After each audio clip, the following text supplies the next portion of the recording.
Hello guys! Welcome back po ulit dito sa ating YouTube channel. May bago na namang update dito sa Facebook Reels monetization. Guys, i-check nyo na po ang inyong mga monetization tools. Baka meron na din kayong creator storefront. Ang lakas maka-artista nito. Why? Kasi ito, pwede tayo guys makapag-send ng videos no, sa mga siguro followers natin na avid supporters nyo. Magsasend kayo ng video, greetings, mga ganon. Earn money by offering exclusive experience to your audience. Para na din tong subscription, yun nga lang guys, no, siguro nasa beta stage pa din to. I don't know kung para saan ba to in general, pero mostly, di ba, nakikita ko dito sa bagong monetization tools na ito, effective lang to kung talagang sikat na creator tayo. But pwede din naman guys, di ba? Mostly naman siguro, merong humahanga sa atin no, na mga followers or avid viewers. So hindi lahat naman, 'di ba? Pero for sure meron at merong humahanga sa inyo as a content creator. So pwede kayo guys mag-send ng video greetings in exchange dito sa perks exclusive na ino-offer nyo dito sa creator storefront. So ano nga ba 'to? Paano siya i-set up? So ganito yung makikita nyo sa inyong monetization tools. Available to set up, no? Ito makikita niyo, click niyo yung setup and then yung next niyan, ganito. Share virtual experience to connect with your community. So, pag sinabi natin community, guys, kung kayo is naka-join sa mga groups, no? Or talaga kayo is active na nagbibigay ng mga valuable content dito sa monetization, Facebook Reels, or anumang niches na meron kayo dito kay Facebook, pwede nyo to guys ma-maximize. Okay? You can start earning right away. An existing payout will be linked to your storefront. Kung kayo is nakapag-set up na ng inyong payout account, doon din papasok yung ating earnings. Possible guys, kasama itong earnings na to sa subscription or sa stars. Usually, gano'n naman talaga. Kasi bine-verify pa yung mga payment ng mga followers nyo na nag-avail nitong creator storefront exclusive. No?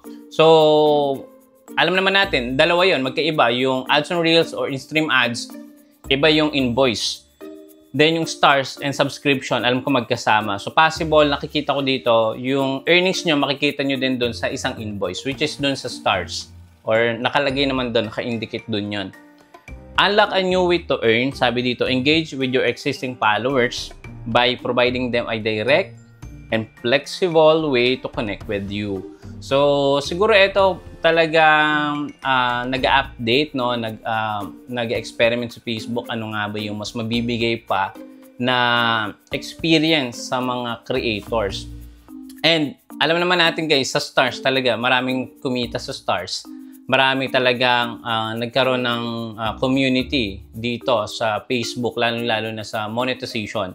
And marami talagang supporters. So, na-experience naman natin yan every time na nagla-live tayo before. Meron tayong mga active supporters na nagsisend ng stars or ng support sa ating page, sa ating binibigay na na content dito. So, parang ganito din yun. Yun nga lang guys, dito pwede tayong mag-send ng video greetings kung may birthday yung inyong followers. So, pwede sila mag-request sa inyo ng video greetings. Parang mga ganon. Ayun yung nakikita ko dito. Give your profile more visibility. Earn money by offering virtual experience like video message to your community. And ang advice ko guys, no, para ma-maximize nyo ito, kung kayo is merong mga groups, mag-join kayo sa mga groups related doon sa inyong content or sa niche or topic na pinoprovide nyo dito sa platform ng Facebook. Like for example, monetization. Ang dami ko nakikita and naka-join ako sa ibang community na related dito sa ginagawa natin mga videos. Sa monetization, Facebook Reels monetization, payout settings. So maraming ganyan. Reels, Philippines, ano pa ba? Facebook monetization, marami. So, para ma-maximize nyo ito, mag-join kayo or pwede kayong gumawa ng sarili nyong page. Kung kayo naman is meron na na-build na audience dito sa Facebook. So, pwede kayong mag-create ng sariling groups. And pwede nyo i-post itong ino-offer nyo na virtual experience to connect with them sa mga followers nyo. Okay, so yun yung advice ko kung kayo is meron na nito. Okay? And then next, set up your virtual experience. You can OVT out of allowing requests. So possible, manonotify kayo kapag merong requests incoming sa inyong storefront experience. So pwede nyong i-allow request or manage your price per request anytime through your professional dashboard. So parang nga din siyang subscriptions na meron kayong isa-set na amount. Sample, birthday greetings, may nakalagay dito per price per request $10. So, sabihin natin, 500 pesos, di ba? Artista ka, ganyan, di ba? Kaya mahal yung singil mo. Parang ganon. So, alam ko siguro, no, kikita dito yung mga talagang top influencer or yung mga top creators na talagang sikat. Like, for example, alam naman natin, name it, kung sino yung makilala yung mga top content creator.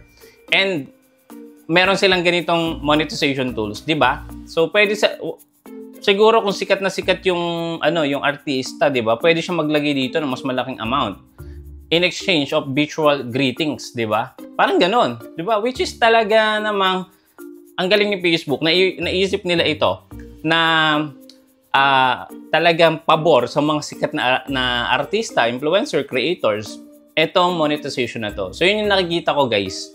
So pwede sila mag-set dito ng sabihin natin 1,000 per video request. Yung minute or yung duration, personalized video or special occasion. Yun nga, kasulad ng siguro weddings, birthdays, or yung baptism. Yan, yung mga ganyan. Ano pa ba?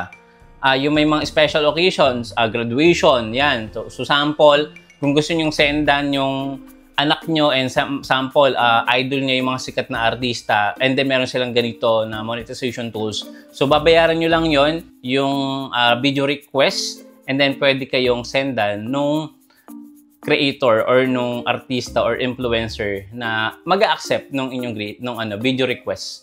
Di ba? You can save up to 7 days to upload a video message from the day of the request, and it can be no longer than 5 minutes. So, 5 minutes, mahaba na yan. Video greetings usually siguro na mabilis na yung 1 minute, di ba? So, the recipient can download and share it with others. Yun nga lang, guys, no?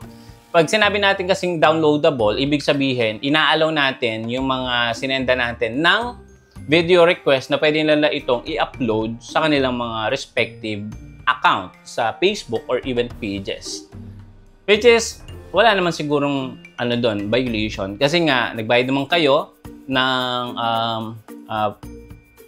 price per request, and then kapag in-approve naman ng creators o ng influencer, is pwede nyo naman talaga i-post yan sa inyong dedicated or sa inyong respective na account. So, parang ganon. I don't know kung magkakaroon ng violation, pero wala pa tayong update dyan. And then kapag okay na, congrats, your storefront is up to running. Ayan, promote your storefront. Yan, katulad nga sa mga groups.